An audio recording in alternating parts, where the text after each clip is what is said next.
Welcome to this Sunday brunch Dharma talk on this 26th of April.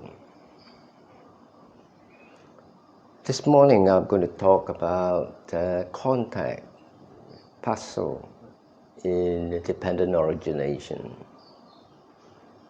It goes like this: depending on six sense space, there is contact.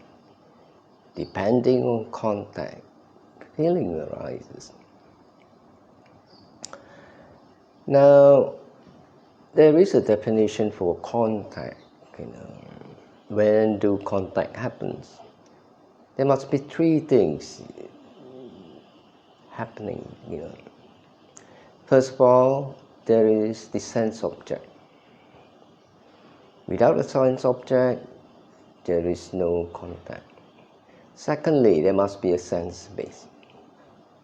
That means if there is no eye base, you cannot see something. A dead person doesn't have any more working sense base. So he cannot feel, cannot see, cannot hear, cannot smell, cannot taste as well. And the third thing is there must be the appropriate consciousness. That is, in the eye base, there is the eye consciousness arising at that moment. You can see that when your attention is on hearing, the hearing consciousness arises. But you're not seeing, right? So you're not seeing when you're hearing. So when you're seeing something, and concentrated on seeing something, when somebody calls you, you don't hear because the ear consciousness does not arise at that moment. So for there to be contact, is the sense object that is external. There has to be the sense object, a working sense space, and the sense consciousness arising. Now, contact is in the only way we can get information from the world, right? We depend on contact because we need those information. We crave for information. Now, through contact, there is this origination of the world. How is it so? We've heard Bhante talk about mental identities, about the world of identities. Now I'm going to tell you how it all started. When does the first contact come? First contact comes in two ways. When we are a baby, we are born, we have all this sense consciousness. We have things impinging on us. So that's the first contact. The second time when we have a first contact is when we do not know about something that we are saying.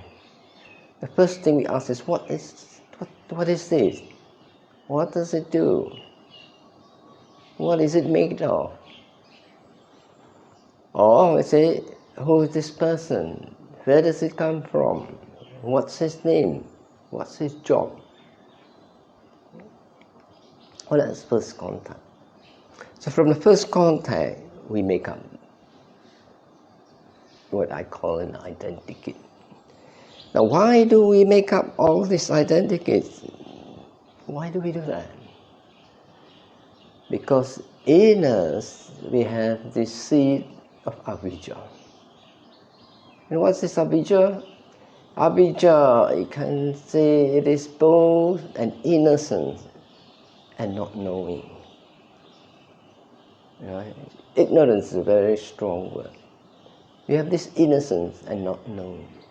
And because of this not knowing and innocence, we have what you call sankhara, mental formations or mental volitions, karmic volitions, right?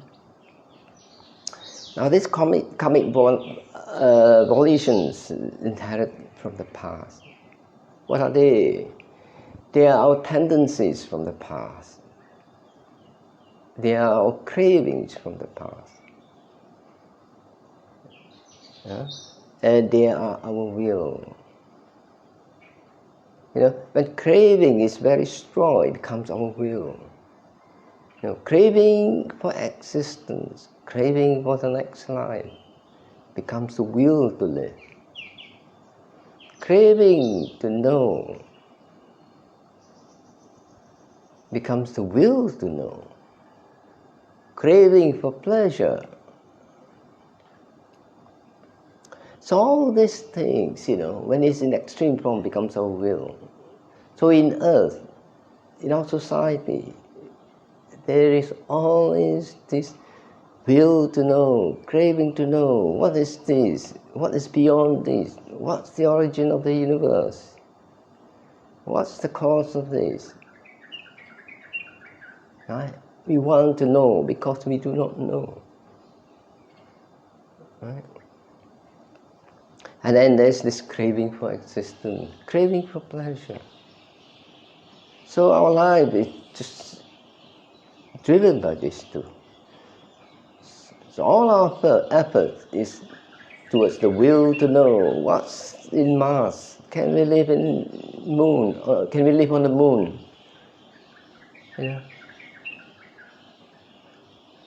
And then creating. So from this will to know, from this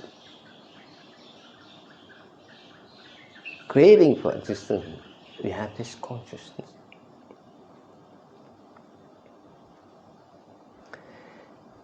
Now, when we have this consciousness, I'm now talking about the part where we first come into contact, right? When we first come into contact with something, we have this consciousness arises, an eye consciousness.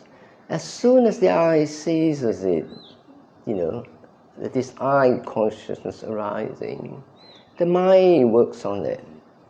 The mental consciousness arises. The mental consciousness wants to know what it is. See? So that's the point when we create. When we create, what do we create? We create a form. We create a name for it. That is called Namarupa. And Namarupa is our first identity. Right? So when we see something we do not know, we ask, what is it? What is it made of? We look at its shape. We look at its color. We feel it, Or maybe we can smell it. Then we form an idea of what it is. We remember its shape. We create a mental identity of it. See? And then, if we are more curious, we ask, how is it made? What does it do? How much does it cost? Right? And if the object is a person, we ask similar question. Where does it come from? How do you come to know about him? See, what is his job? You see? And then we add on, the way he walks, the way he speaks, all this information, and we form a mental identity of this person or this thing. And it is natural. It is natural because, first of all, we have this avijja. We do not know. We want to know. We have this will to know, craving to know. And then we create this mental identity. Now this will to know, this craving to know, sometimes can be a bit much. There are people who want to know everything. You know, in Hokkien we call it people who are kepo, you know, busybody. They want to know what the neighbor is doing. You know, they want to know everything, what you have bought, you know. And like us, sometimes, you know, when you tell somebody, you know, I know something about you, you know, and then they want to know, what do you know, you know? Tell me, you know, I won't let you go if you don't tell me, you know. You're not getting anything, going anywhere if you're not telling me, you know. There's this craving to know. Or I have a secret, you know. They are uncomfortable, they want to know your secret, you know. So on. This craving to know can be very strong. So because of this not knowing, and this will and craving to know, you know, we create things. And once we create this mental identity, a mental object is identical, almost identical to the things that we see. Right? That's what I call mental identity. Then we store it in our memory. Stored perception, sanya. So there are times, you know, when you come across somebody and then we do not know. Our friend says, yeah, you know about him, you've met him before. Then we inquire and I say, you know, some time ago, you know, at a party, you know, you met him and all that. So we recollect. And we search through our memory and we go, yes, I know him, yes. And then the whole identity of the person comes up. Now that identity of the whole person is something we created. Right? We don't really have any concrete, you know, fact when you're building this identity of a person. We have to build. So some information we get from people, some information we get from gossip, some information we infer from ourselves. Well, the way he dressed, you know, probably doesn't have much money, you know, that kind of information. You know. The way he talked, you know, probably is from a low class. That kind of information we put into our identity, and it sticks with us. Our identity don't change by itself. It only changes when we update it. That's why sometimes when we meet a friend which we have not seen for more than 10 years, and our identity doesn't match our friend, you know, you don't recognize him. Or we recognize him when we're shocked. Hey, how come he's grown old? It's natural that he grows old. The identity that we have of people don't grow. They stay stationary. But that's why whether we like it or not, first impressions is important. So when you want to meet people, if you are in a career path, you want to make a good first impression. Because that's the identity they take away with them. That's the world. That's the way the world functions. You may not like it. They don't have a chance to update their identity. Because they don't have a chance to meet you. They don't have a chance to gather more information about you. Right? So knowing this, though you may not like about first impressions, you know, it is unfair, but that's the way the world works. You have to create a good impression.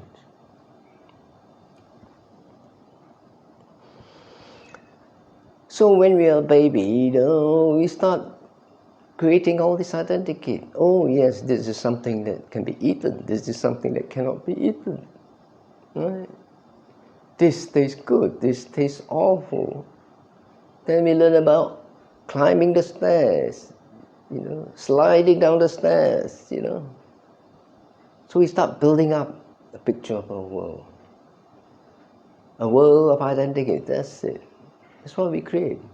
We get all our information from our parents, from our teachers. So our parents and our siblings are our first teachers. Right? So they gave us the first impression of the world. So it's important that you guide your children properly.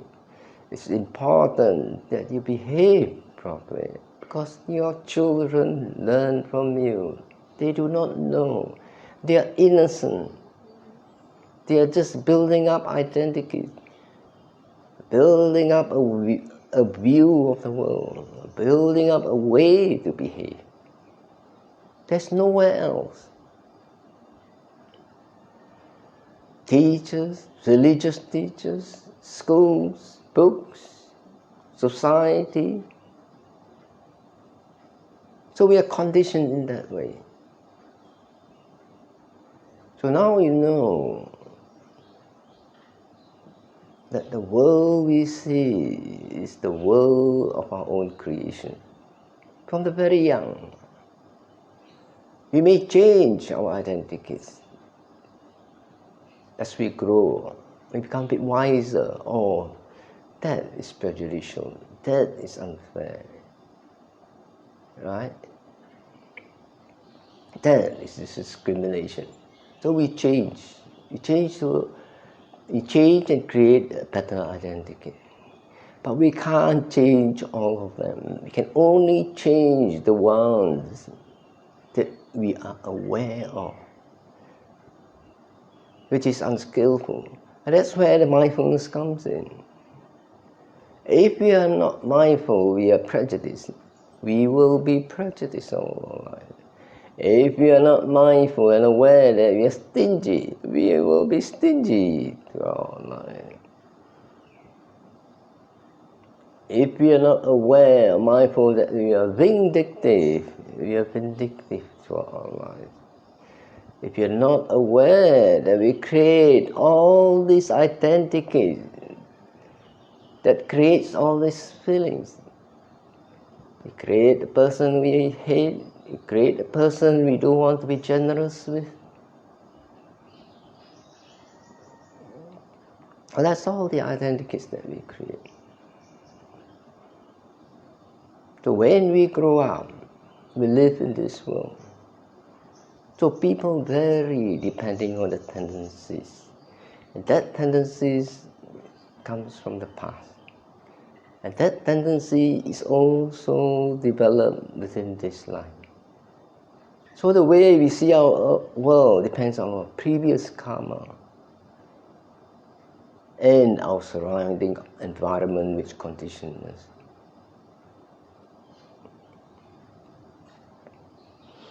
So as soon as we form an identity, that's it. We hold on to it or we update it.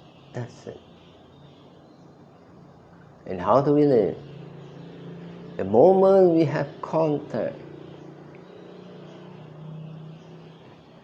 we either recollect an identity we have formed or create a new identity. And from that point onwards, it is all mental function. We work with those mental identities. Nothing else. Not the real person in there. Not the real person in the world. Just identity. We are programmed that way because we think that is real. The identity we have of people are real. The identity that we have of ourselves are real. We build our own identities as well, this mental identity. And we believe this is who we are. And we don't realize who we are is what we created. All the information that we get. Our parents tell us we are bad, then we are bad. Our parents tell us that we are not good, we believe we are no good. Our friends tell us we are good, and we try to believe we are a bit better. So that's it. So how do we deal with identities? We want to know that we create them. It may be true. It may be 50% true. It may not be true at all. So every time you come to identities, you can say not sure. Because we are really not sure when we build all these things. We get all this information. Some of them are influence, some of them are gossip. So it's really not sure. That's the real state of the authentic. Maybe it's 30% correct, maybe it's 60% correct, maybe it's 70% correct, or maybe it's totally wrong, it's just based on gossip. So when we say, when we start thinking about ourselves, I am like that, you say, not sure. I'm not like that all the time. And when you say somebody's like that, you say, not sure. They are not like that all the time. And they can change. And we can change. So we say this thing is very valuable. You say, not sure. This thing is worthless. You say, it's not sure. But that's the way it is. Authentic is.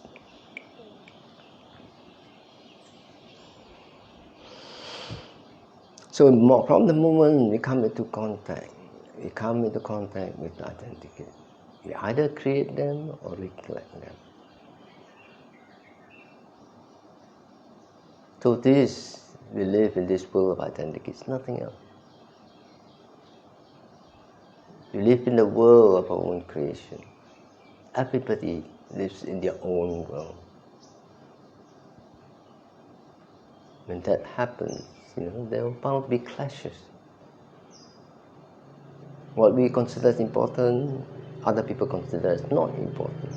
What we consider as valuable, other people consider as not valuable. What we consider as right, other people consider as wrong or not important. So that's the way it is. So once we know this truth, we also come to know that the sufferings and the joys are our own creations. Because we create the world in this way, we live with happiness in the world we create. Or we live with suffering in the world we create. The things that are causing us suffering is something we created. The things that cause us happiness are the things that we created. There's no real value in the suffering or the happiness that we experience.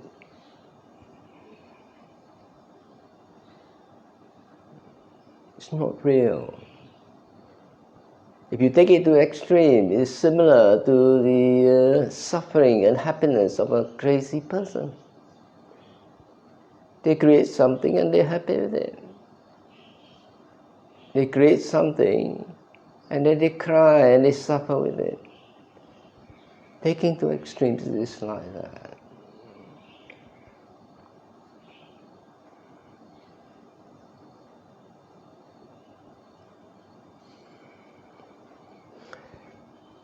So in the beginning, our practice would be to stop the fear that arises in this. That's our creation. To downgrade from fear to hate. On the other side, we want to stop our addiction. That's something we created. There's nothing real in the things that we are addicted to. We want to stop that addiction. We want to downgrade it to love, attachment, liking. And then from hate, we just want to downgrade to just aversion. From really liking or loving something, we downgrade it to just craving for it. Right? From aversion, we downgrade it to just dislike. Slowly. And from craving, we downgrade it to just liking.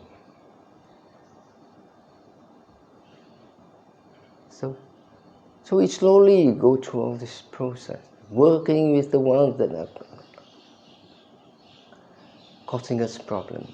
Fear are the ones that causing us problems. Addiction are the ones that causes problems.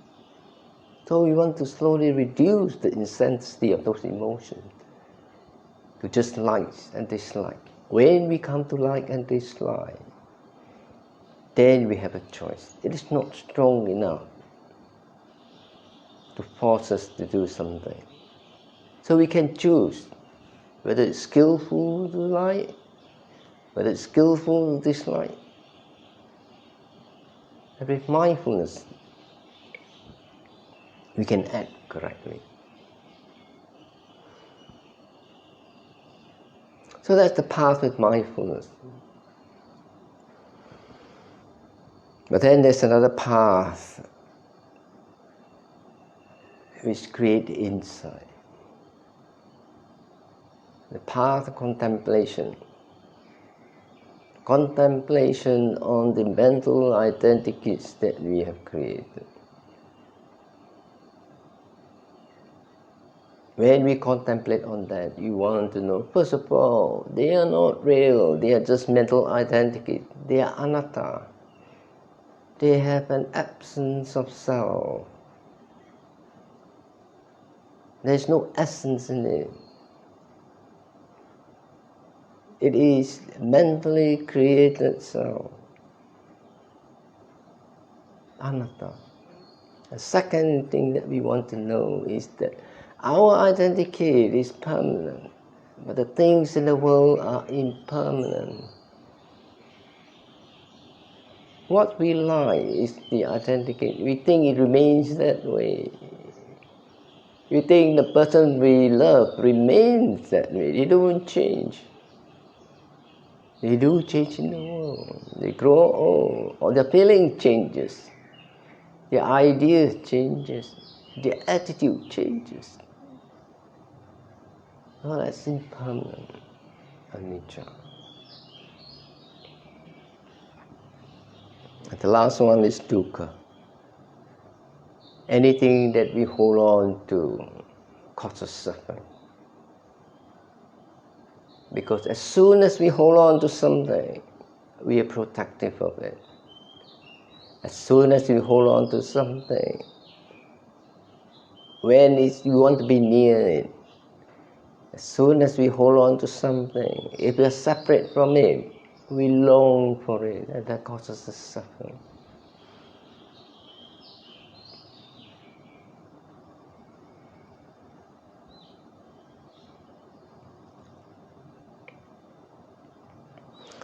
So what the Buddha taught is something that's beyond this.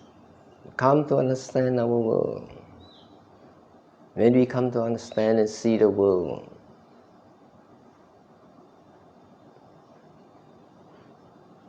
then we want to destroy the world we created.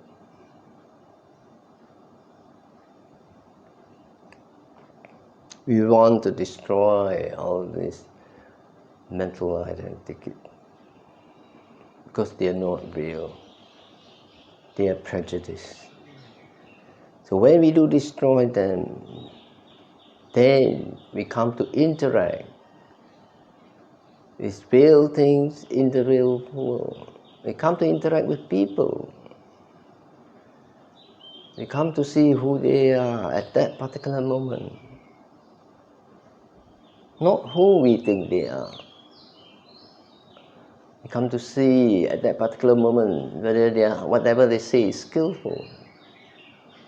Whatever they say is compassionate or not.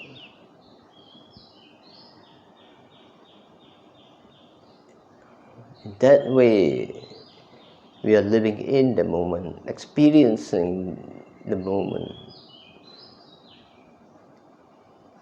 and then responding in that particular moment, not to our identity of who the person is, good or bad. And the best thing you can say is that we are very fair. We are not prejudiced.